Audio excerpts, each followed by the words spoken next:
Τι είναι αυτό?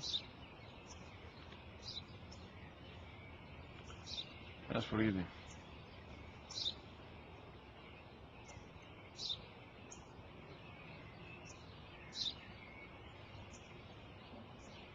Τι είναι αυτό? Μόλις τώρα στο πατέρα, σπουργίτη είναι.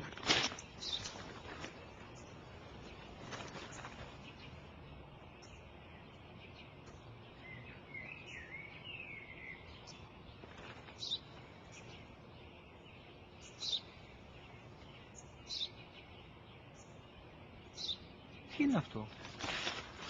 Ένα σπουργίτη είναι, πατέρα. Ένα σπουργίτη.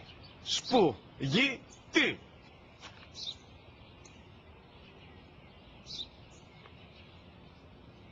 Τι είναι αυτό? Γιατί το κάνεις αυτό το πράγμα, μπορείς να μου πεις? Τόσες φορές σου είπα, είναι ένα σπουργίτη. Δεν το καταλαβαίνεις. Πού πας?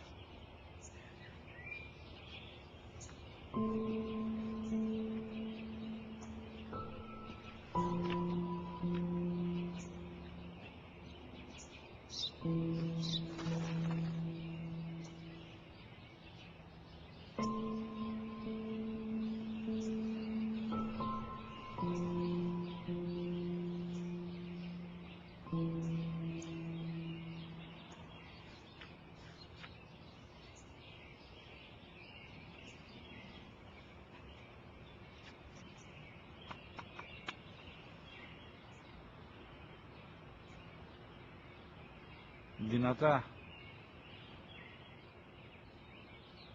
Σήμερα ο μικρός μου γιος που πριν λίγες μέρες έκλεισε τα 3 καθόταν μαζί μου έξω στο πάρκο όταν ένας σπουργίτη ήρθε και κάθισε απέναντί μας. Ο γιος μου με ρώτησε 21 φορές τι ήταν αυτό και του απάντησε και τις 21 φορές ότι ήταν